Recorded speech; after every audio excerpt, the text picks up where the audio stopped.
ତ ଦେଖିପାରୁଥିବେ ମୁଁ ଆଜି ବନେଇଛି ସାରୁ ଆଳୁ ବାଇଗଣ ତ ଆମ୍ବୁଲ ତରକାରୀ। ତ ଦେଖିପାରୁଥିବେ ଆମ ତରକାରୀ କେତେ ବଢ଼ିଆ ହେଇଛି। ତ ଆପଣମାନେ ବହୁତ ପ୍ରକାର ତରକାରୀ ଖାଇଥିବେ, ତ ଏଇ ତରକାରୀ ନିଶ୍ଚିତ ଥରେ ବନେଇ ଖାଆନ୍ତୁ, ସାରୁ ଆଳୁ ତରକାରୀ। ତ ଦେଖିପାରୁଥିବେ ତରକାରୀ ଏମିତି ବହୁତ ବଢ଼ିଆ ହେଇଛି, ତ ବହୁତ ବଢ଼ିଆ ଲାଗିବ। ତ ମୋ ରେସିପି କେମିତି ଲାଗିଲା ନିହାତି କମେଣ୍ଟରେ କହିବେ। ଭିଡ଼ିଓଟି ଭଲ ଲାଗିଲେ ଲାଇକ୍ କରିବେ, ସବସ୍କ୍ରାଇବ୍ କରିବେ। ତ ଆପଣମାନେ ନିଶ୍ଚିତ ବନେଇ ଖାଇବେ ସାରୁ ଆଳୁ ବାଇଗଣ ଆମ୍ବୁଲ ତରକାରୀ। ତ ଦେଖିପାରୁଥିବେ ଆଜି ମୁଁ ବନେଇବି ସାରୁ ଆଳୁ ବାଇଗଣର ଗୋଟେ ତରକାରୀ। ତ ସେଥିପାଇଁ ଗୋଟେ ଛୋଟ ବାଇଗଣ ମୁଁ କାଟି ନେଇଛି, ଦୁଇଟା ଟମାଟୋ ପକେଇ ନେଇ ତା ଦେହରେ, ଆଉ ଦୁଇଟା ଛୋଟ ସାଇଜର ଆଳୁ। ତ ମୁଁ ଏମିତି କାଟି ନେବି। ତ ବହୁତ ବଢ଼ିଆ ରେସିପି, ତ ବହୁତ ହି ବଢ଼ିଆ ଲାଗିବ।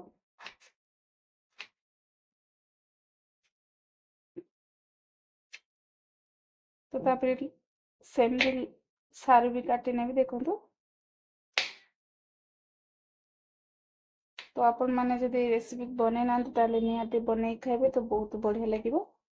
ତ ସାରୁ ଆଳୁ ତରକାରୀ ତ ବହୁତ ବଢ଼ିଆ ଟେଷ୍ଟି ରେସିପି। ତ ଏମିତି ସବୁ ସାରୁକୁ ମୁଁ କାଟି ନେବି।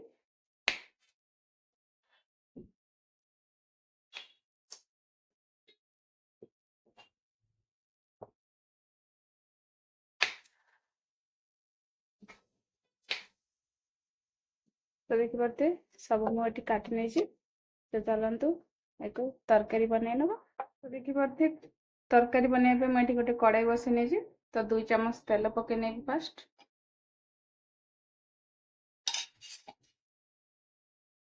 ତ ତେଲ ଆମର ଗରମ ହେଇସାରିଲା ପରେ ମୁଁ ଫାଷ୍ଟ ସାରୁକୁ ଭାଜି ନେବି ପକେଇକି। ତ ଆମର ଲାଳ ଅଂଶଟା ମରିବା ଯାଏ ମୁଁ ସାରୁକୁ ଭାଜି ନେବି।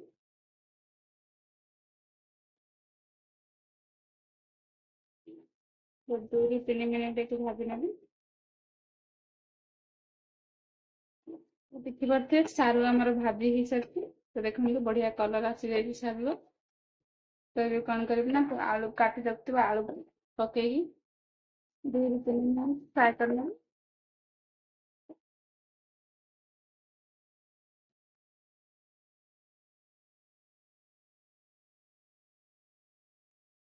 ତ ଆଳୁକୁ ବି ଭାଜି ନେବି 2 ରୁ 3 ମିନିଟ୍।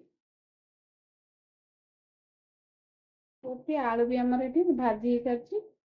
ମୁଁ ଛୋଟ ସାଇଜର 2ଟା ଟମାଟୋ ପକେଇ ନେଇଛି। ତ 1 ଚାମଚ ଏଠି ହଳଦୀ ପକେଇ ନେବି, 1 ଚାମଚ ଲୁଣ। ତ ଦେଖିପାରୁଥିବେ ମୁଁ ଏଠି 1 ଗ୍ଲାସ ପୁରା ପାଣି ପକେଇ ନେଇଛି। ତ ଆପଣମାନେ ଯେଉଁ ହିସାବରେ ତରକାରୀରେ ଝୋଳ ଖାଇବେ ସେଇ ହିସାବରେ ପାଣି ଦେଇନେବେ। ତାକୁ ମିକ୍ସ କରିକି ମୁଁ 10 ରୁ 15 ମିନିଟ୍ ଘୋଡ଼େଇକି ସିଝେଇ ନେବି ସବୁ ପରିବାକୁ। ତ 10 ରୁ 15 ମିନିଟ୍ ମୁଁ ଘୋଡ଼େଇକି ସିଝେଇ ନେବି। ଦେଖିପାରୁଥିବେ ଆମର ଏଠି ସାରୁ ଆଳୁ ଏଠି ତରକାରୀ ଆମର ସିଝି ଯାଇଛି। ଦେଖିପାରୁଥିବେ ସିଝି ଯାଇଛି ତରକାରୀ ଆମର। ତ ଏଠି ମୁଁ କାଟିକି ରଖିଥିବା ବାଇଗଣକୁ ବି ପକେଇ ନେବି। ତ ବାଇଗଣ 2 ରୁ 3 ମିନିଟ୍ ଫୁଟେଇ ନେବି, ତ ସିଝିଯିବ ଆମର।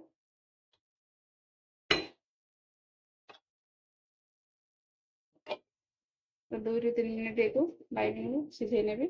ତ ଦେଖିପାରୁଥିବେ ଫାଇନାଲି ଆମର ସବୁ ପରିବା ସିଝି ଯାଇଛି, ତ ବାଇଗଣ ବି ସିଝି ଯାଇଛି ଦେଖନ୍ତୁ।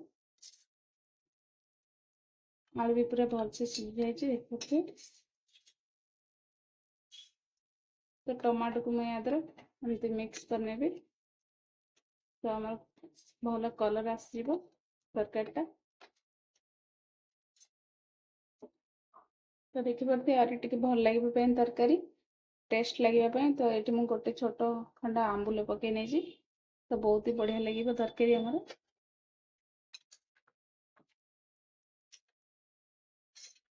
ତ ମୁଁ ଏଠି ବିନା ମସଲାରେ ତରକାରୀ ବନେଇଛି। ତ ଏବେ କ'ଣ କରିବୁ ନା ଏବେ ତରକାରୀଟା ଆମେ ବଘାରି ନେବା।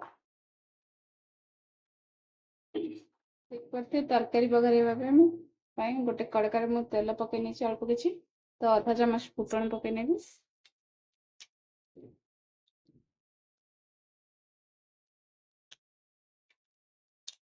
ତ 1 ଶୁଖିଲା ଲଙ୍କା ପକେଇ ନେବି। तो देखिए फुटण आमर फुटी सारी हमें काटी रखिए पियाज फास्ट पकई नेबी तो गोटे पियाज पकई काटिकी तो पियाज को मुझे किसी समय भाजी नेबी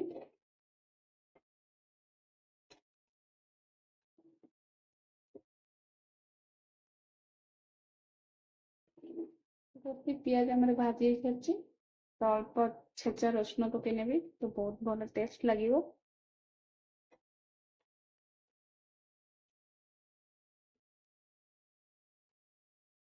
तो देखिए मुझे गोटे चामच लंका गुंड पकई नेबी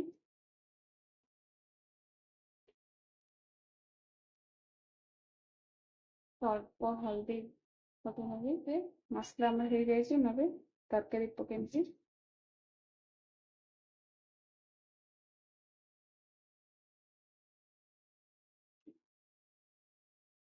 तो देखिए फाइनाली आम सारू आलू बैगण आंबुल तरकारी तो हो जाते बढ़िया हो।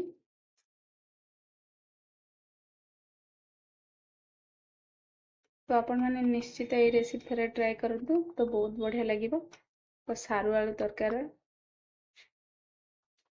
तो मोर ये रेसिपी भल लगे करेंगे सब्सक्राइब करेंगे निश्चित एमती सारू आलू तरकारी बनई खाइबे।